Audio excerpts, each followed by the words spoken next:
Many thanks to Squarespace for sponsoring this week's video. You know how sometimes you get home from a trip, you load your photos onto your computer, and you begin reviewing them, only to discover that a certain area that's critical to your photo looks like over or under exposed mush. You were standing there on location, watching this beautiful flow of motion and depth and energy, but in the photo, it looks flat, lifeless, and just kind of blah. I used to struggle with that for years. I'd increase clarity and then I'd decrease clarity. I'd add contrast and then I'd pull contrast back. Nothing ever felt right. And most photographers do the exact same things when they try to fix or enhance water in the digital darkroom. But here's the thing. The problem isn't your camera, it's not the light, and it's not the shutter speed. It's how you're controlling three very specific tones within the water. Once I understood that, everything changed and the water in my photos finally started to resemble what it looked like while I was on location. Let me show you exactly what I mean. This is an image from my recent trip to the Smoky Mountains where I photographed a ton of moving water. And what a lot of people do, what I used to do, is come right over here to the clarity section and just bring this up a lot. And as you swing this back and forth, you can see what that's doing to the water. Yeah, it's adding a lot of detail, and some people add a little bit of texture up in there. A lot of people will bring up dehaze, and then my favorite, people will come down up here to the highlights section and bring that all the way down, and that shows a lot of detail as well. And as maybe even come up here to, let me bring this all the way down, come up here to contrast, and bring that all the way up. And you can see that yes, the water does have a lot of detail in it, but there is a lot of other problems that you just created, that I just created in this photograph, that we have to resolve. There is a much better way to do it than this right here. See, most photographers treat water like a single surface, but the truth is water is made of three different tonal zones: highlights, midtones, and shadows, and they each move differently. If you edit them all together, everything turns to dark gray mush like we just saw. So the very first step is separating the movement within the water. Let me show you one of the tools that makes controlling these tones incredibly easy. See, everyone usually goes straight to clarity and dehaze like we just did, but that treats water as one object. Instead, we can use the tone curve to soften highlights, deepen shadows just a touch, and leave midtones mostly untouched. That's what creates that smooth, silky sense of flow without losing detail. This entire technique is comprised of roughly 4 steps, with the very first step being to create a water mask. So I'm gonna come up here to the mask section, I'm gonna hit plus to create a new mask, and I'm gonna come over here to select landscape, and Lightroom will go ahead and detect the features within the landscape, and I want this water mask right here. So I'm going to check that, and I'm gonna hit create new mask, and you can see how good of a job Lightroom did here. So I'm going to create new mask, and you can see right here that this is the water mask. Let's just label this water to stay organized. And from here we can come down to the tone curve, or up to the tone curve. And what I like to do is I want to soften those highlights a little bit. I want to lift up that black point a little bit, and then we're going to add a little bit of gentle contrast. And that's going to give us that definition that we want, while at the same time creating that silky smooth look. So I'm going to come up here to this anchor point, and you can see right here that it's on 255 on that right number on output. I like to bring that down to around 240. Right there. And then I'm gonna come over here to the bottom left-hand corner, and I'm gonna bring this up to about 15, the output. Right there, looks about perfect. And then I'm going to just lift these highlights right here just ever so slightly. And then I'm also gonna come over here to the shadows, and I'm gonna bring this down a little bit like this. And I'm gonna leave those midtones for the most part untouched. I might just lift them back up a little bit to where they originally were. Maybe we can lift the highlights just a touch more, bring it over here a little bit. Let's toggle this on and off. Before and after, before and after. Very subtle difference. Let me just make it a little more exaggerated so you can easily see it at home, to about right here. Before and after, before and after. This is already looking much, much better, but right now all the water has the same texture. So to really make it come alive, we need to control where the softness happens. Now, one of the biggest mistakes photographers make is enhancing the entire stream or the waterfall in the exact same way. See, real water, it has different speeds, so it needs different textures. I like to only apply softness to the slowest parts of the water and keep a bit of texture in the faster water. So what I'm going to do is come up here to create new mask, and I'm going to come down here to brush. And let's close down that area. I'm going to come down to effects, and let's add a lot of clarity here just to make it easier to see where we're painting this effect on. And I like to leave the flow at 75 instead of 100. So what I'm going to do now is I want to identify the areas of the water flow that I feel that the water is moving the fastest, or the areas that are the most interesting, because I want to enhance those. So what I'm going to do is I'm just going to start to paint that effect right through here, just like this,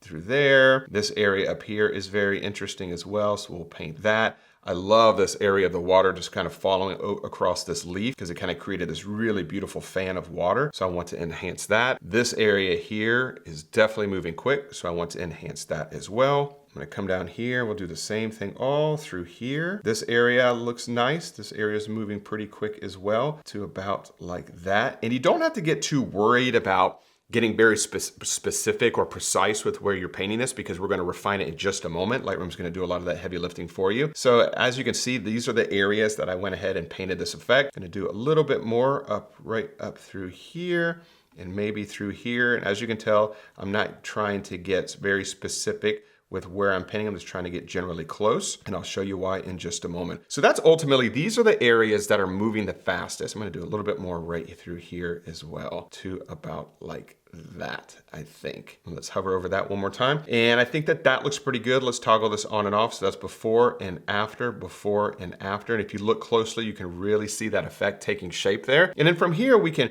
back off that clarity just a little bit. Maybe we can add a little bit of contrast to that area as well, to about right there. And let's toggle this on and off, on and off. And you know how I mentioned a few moments ago, don't worry about, staying in the lines per se when you're painting over the water. This is exactly why. So I'm going to come up here to mask. I'm going to hit these three little dots. I'm going to say intersect mask with, select landscapes again, but this time with the water. So I'm going to intersect all those brush strokes with the water. And then this is going to make sure that it only is applied, or those brush strokes I applied only makes it to the actual water itself and not all along the land. It's kind of hard to see that on the screen right now, but you'll just probably have to take my word for that one, but it is definitely a great way to get very, very refined. So we went ahead and enhanced the areas where the water is moving the fastest. Now what I want to do is I want to soften the areas where the water is moving the slowest. And this is generally in the kind of pool area of cascading water. So I'm going to come up here to create new mask once again. Let's select brush, but this time I'm going to come down to the clarity, and let's just decrease clarity to maybe -20.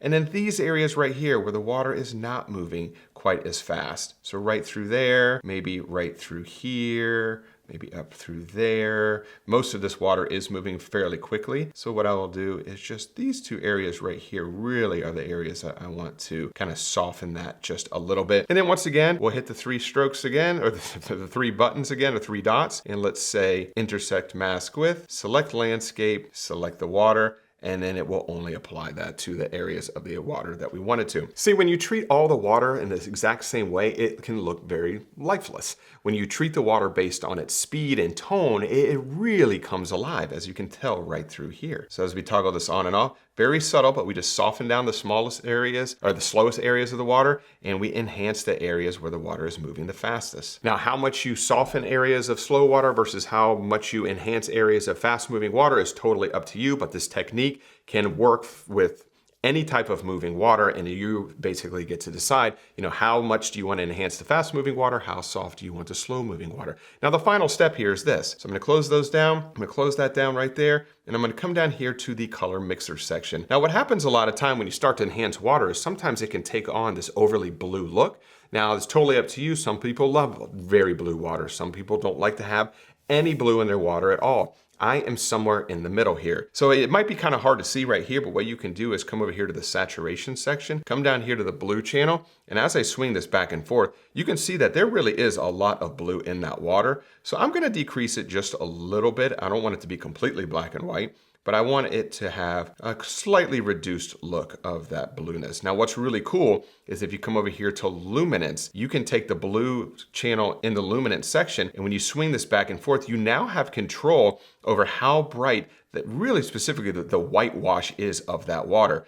And since a lot of times when you enhance water, it slowly becomes a little bit darker. So what I want to do is I want to just kind of bring back a little bit of that exposure, just to kind of brighten it up just a little bit. So I'm going to bring that up to about right here. I think that looks pretty good there. One thing I forgot to do is I reset the highlight slider earlier. So I'm going to bring the highlights down in the overall image to about right there, I think looks pretty good. I like that. And then let's come back over here to the color mixer section, to the luminance, and I just want to bring back a little bit of the brightness of that water to about right there. I think looks pretty good. Now this is where, let's toggle the entire edit on and off. So this is where it started, and this is where we're at right now. Let me zoom in to an area of the water that I find most interesting, which is really kind of this area right through here. Let me minimize this, and let's toggle this on and off. So this is where we started, and this is where we're at right now, before and after. So as you can tell, we have definitely enhanced the water, and it's definitely brighter now.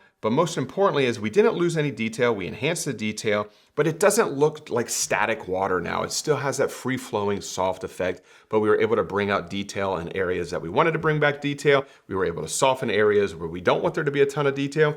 And while we did all of that, we didn't darken the water so much to where it looks like a bunch of dark gray mush. We were able to bring back a little bit of that exposure to a point to where we're at right here. And I think that this looks much, much better. I just recently came back from a couple weeks in the Smokies where I was photographing water non-stop, and I got some questions on Instagram stories or a few photos that I posted about how I enhance water. And let's face it, when you're photographing a scene that has water flowing through it, that water is generally a pretty critical component of that photograph. So you should really take time and take care on how best to enhance that water. So I do hope that this video was helpful. Now, before I wrap things up here, I do just want to say a big thanks to the sponsor of this week's video, which is Squarespace, who I use for all of my website and e-commerce needs. Squarespace offers a stunning, user-friendly platform to build your website. With their Blueprint AI design system, you can showcase your photography and create a standout online presence with ease. Plus, built-in Squarespace SEO tools help your site appear in more searches, making it easier for the right customers to find you. And if you're looking to sell online, Squarespace's online store feature provides everything you need to sell your physical goods, digital content, or services seamlessly. So if you're looking to start a new website or possibly upgrade your current website, check out squarespace.com/Mark Denney for a free trial and 10% off your first purchase. If you have any questions about anything that we covered in this week's video, please leave those in the comments section below, and I will do my best to get back in touch with you as soon as humanly possible. And as always, I really do appreciate you carving out a little bit of time to spend it with me here today. And if you did enjoy this week's video, if you could, give it a thumbs up and subscribe to the channel if you're not subscribed already, and I will see you all next Wednesday. Bye.